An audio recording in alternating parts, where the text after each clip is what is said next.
আসমান জমিনের মালিক কে? আপনাকে আমাকে সৃষ্টি করেছে কে? এই আকাশ, বাতাস, আগুন, পানি, সাগর, নদী এগুলার সৃষ্টিকর্তা কে?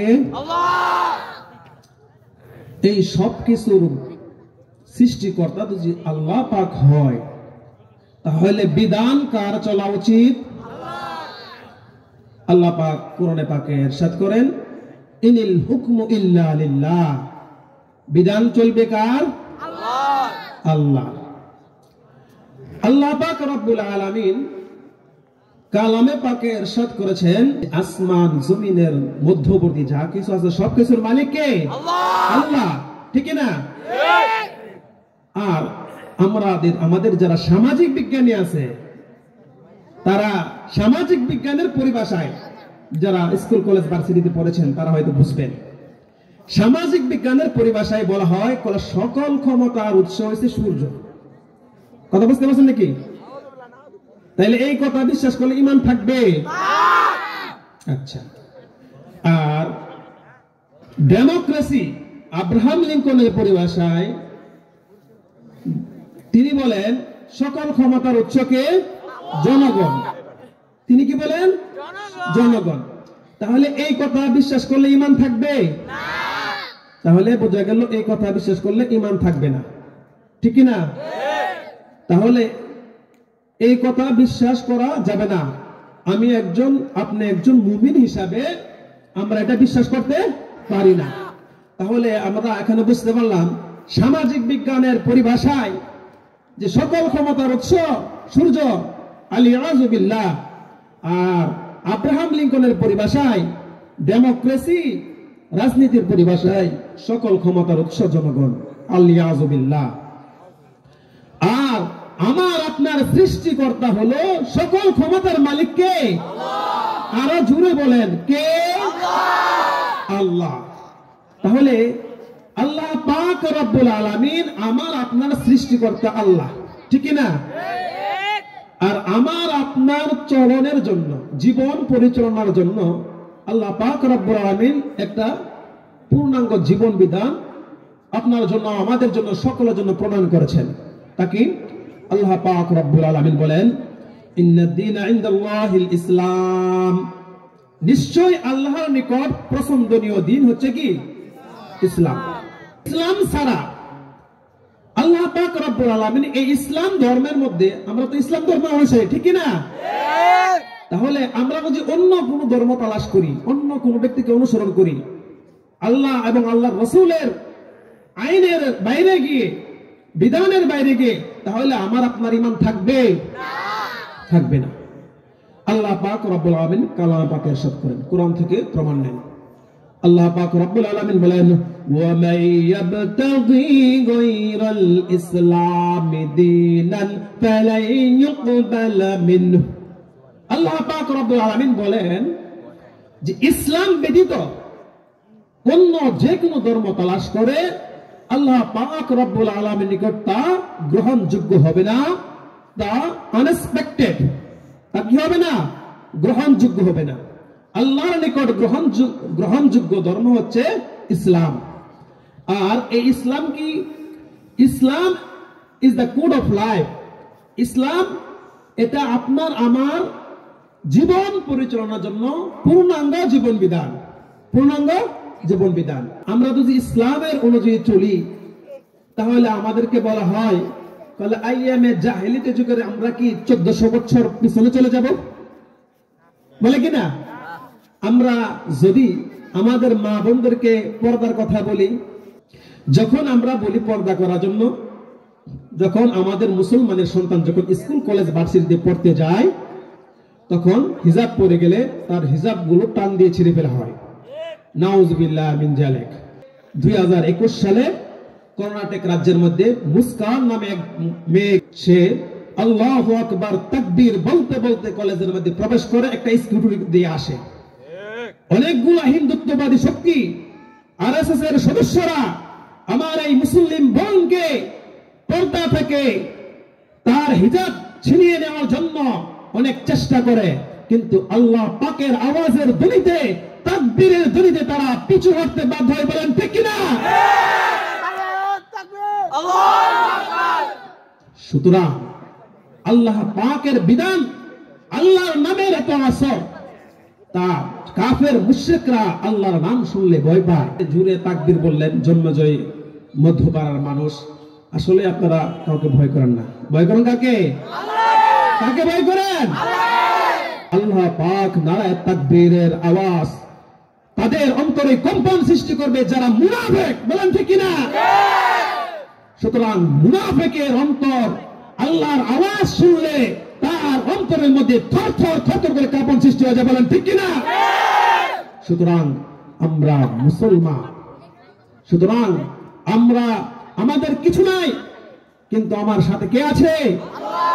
এই আল্লাহু আকবার তাকবীরের ধ্বনিতে আপনারা হয়তো দেখেছেন যে আমার এই বোনের হিজাব টেনে হেঁচড়ে নেওয়ার চেষ্টা করেছিল, কিন্তু আল্লাহু আকবার তাকবীরের ধ্বনিতে ওরা পিছু হটতে বাধ্য হয়েছে। বলেন ঠিক কিনা? ইসলাম যদি আমরা মানি তাহলে আমাদেরকে বলা হয় আমরা তো 1400 বছর পিছনে চলে গেছি। এই জন্য এক শায়ের বলেন, এ মুসলমান জামানা बढ़ता है तो बढ़ने दो, ए मुसलमान जमाना बढ़ता है तो बढ़ने दो, तुम 1400 साल पीछे चला जाओ, जमाना खुद तुम्हारे पीछे आ जाएगा। बोलें ठीक किना? কবি বলতেছেন, হে মুসলমান, বলে এই যুগ বাড়তাছে, উন্নতির চরম শিখরে পৌঁছতেছে, তাকে উন্নতির চরম শিখরে পৌঁছতে দাও। তুমি নিজে আল্লাহর নবীর জামানায় চলে যাও, সাহাবীদের জামানায় চলে যাও, তুমি কুরআনকে অনুসরণ করো, আমার প্যারে হাবিব রাসূল পাক সাল্লাল্লাহু আলাইহি সাল্লামকে অনুসরণ করো। তুমি 1400 বছর পিছনে চলে যাও, এই জামানা তোমার পিছনে চলে চলে আসবে। বলেন ঠিক কিনা? কবি বলেন, हे मुसलमान जमाना बढ़ता है तो बढ़ने दो, तुम 1400 साल पीछे चले जाओ, जमाना खुद तुम्हारे पीछे आ जाएगा। तुम कलमा की मेहनत करते करते अखलाक तक पहुंचो और लोग तुम्हारे अखलाक देखते देखते कलमा तक पहुंच जाएगा। बोलें ठीक किना? উত্তর করে দিন নাকি? শায়ের বলেন, এ মুসলমান, হে মুসলমান, জামানা যত উন্নত হোক, উন্নতির চরম শিখরে পৌঁছক, তাকে উন্নতি হতে দাও। তুমি নিজে আল্লাহর রাসূলের জামানায়, সাহাবীর জামানায়, 1400 বছর পূর্বের জামানায় চলে যাও, তাহলে জামানা তোমার পিছনে চলে আসবে।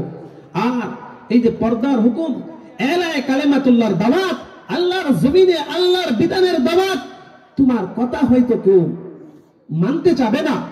তুমি নামাজের কথা বলবা, তুমি পর্দার কথা বলবা, তুমি রোজার কথা বলবা, তুমি সুদ খাইতে নিষেধ করবা, তোমার কথা হয়তো মানবে না, কিন্তু তুমি মেহনত করতে থাকো, করতে থাকো, তুমি কালেমার দাওয়াত দিতে থাকো, মানুষ তোমার কালেমার দাওয়াত, তুমি কালেমার দাওয়াত দিতে তোমার উন্নত চরিত্র পৌঁছো, মানে তোমার চরিত্রকে কি করো?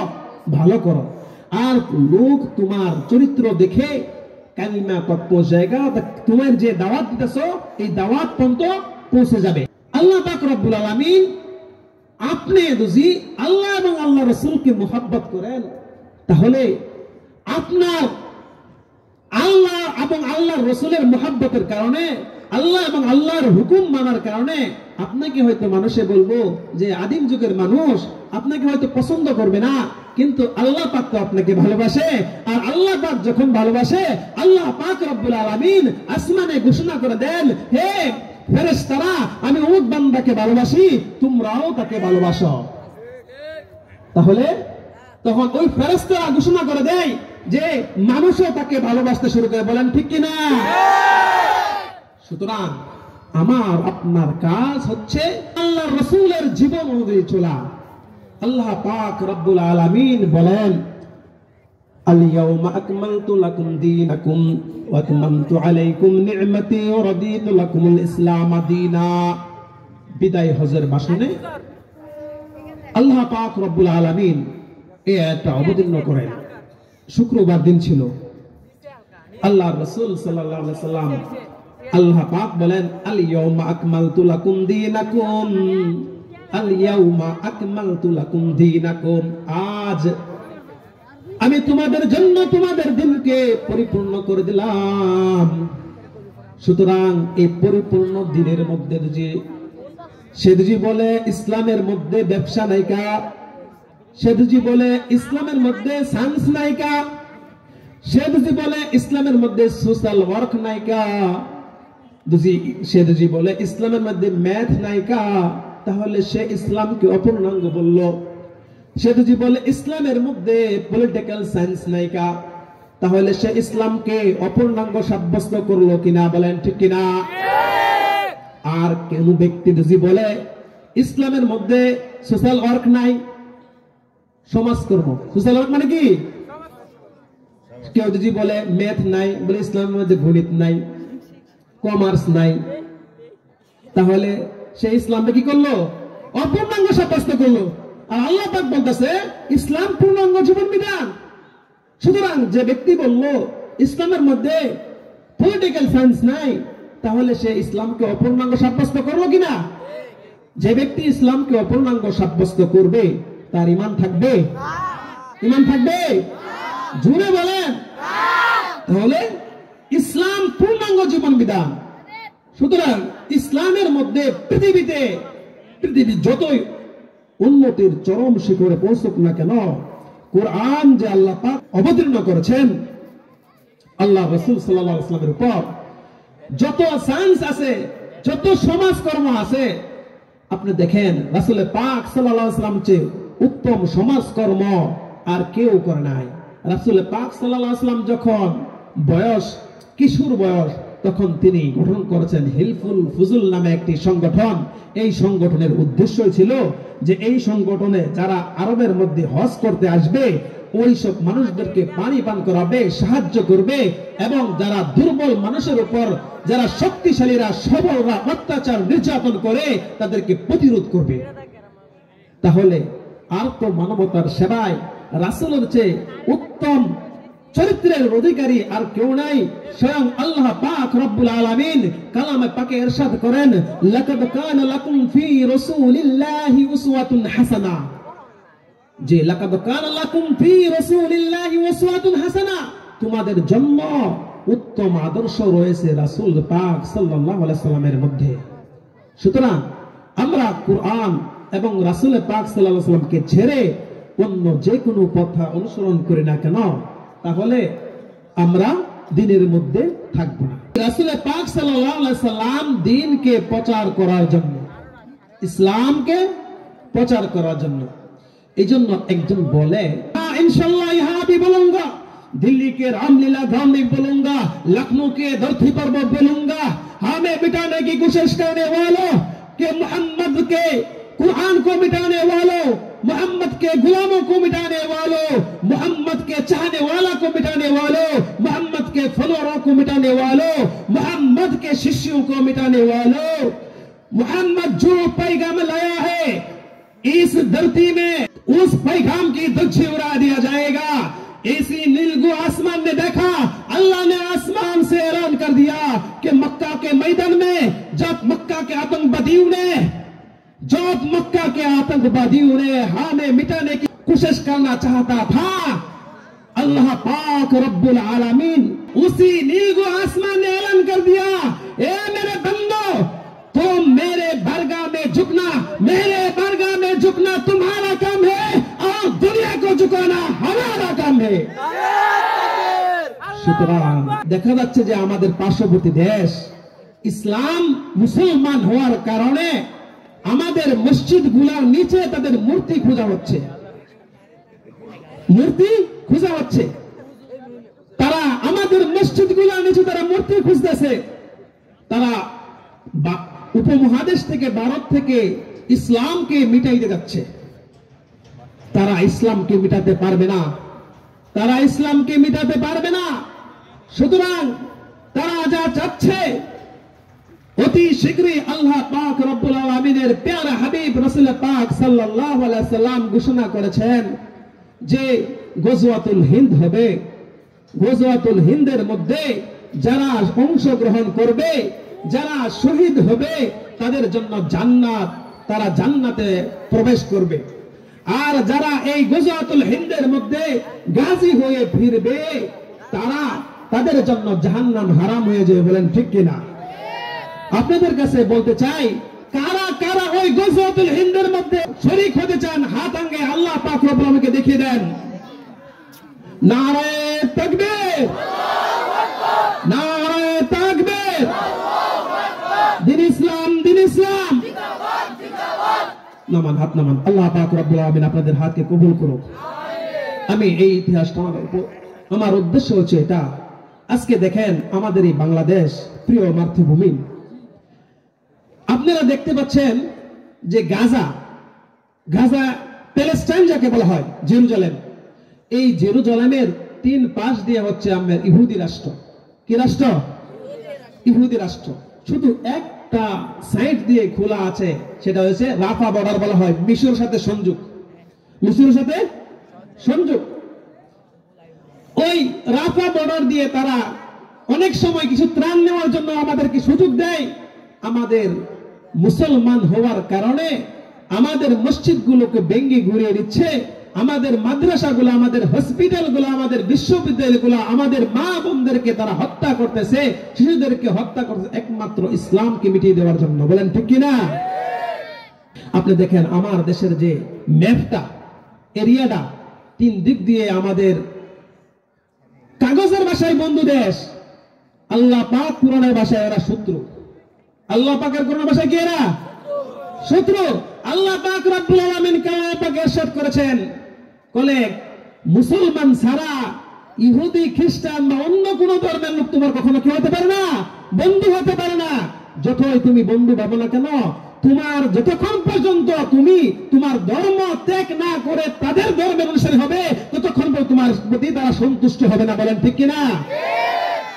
ঠিক তারা আমাদের প্রতি এরকম করতেছে। দেখেন আমার দেশের 3 পাশ দিয়ে তারা, আর 1 পাশ দিয়ে বঙ্গোপসাগর, আগে পাশ দিয়ে কি বঙ্গোপসাগর, আর সাইডে অল্প একটু সাইড দিয়ে মায়ানমার লেখা আছে, মায়ানমারের ম্যাপ আছে, তাও তাদেরই বন্ধু।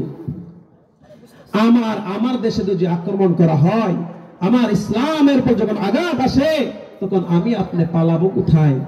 পালাবার জায়গা আছে? সুতরাং মুসলমানদেরকে যেভাবে আমাদের ইসলামকে নিয়ে ষড়যন্ত্র করা হচ্ছে, আমার বাংলাদেশের মানুষ যতই তারা নামাজ না পড়ুক, যদিও তারা দাঁড়িয়ে না রাখে, কিন্তু আমার আল্লাহ পাকের বিরুদ্ধে যখন কথা উঠে, যখন কোরআন বিরোধী কোনো কথা উঠে, তখন তার সে ঠিক থাকতে পারে না, তখন সে রাস্তায় নেমে তার প্রতিবাদ করতে কোনো দ্বিধা করে না। বলেন ঠিক কিনা?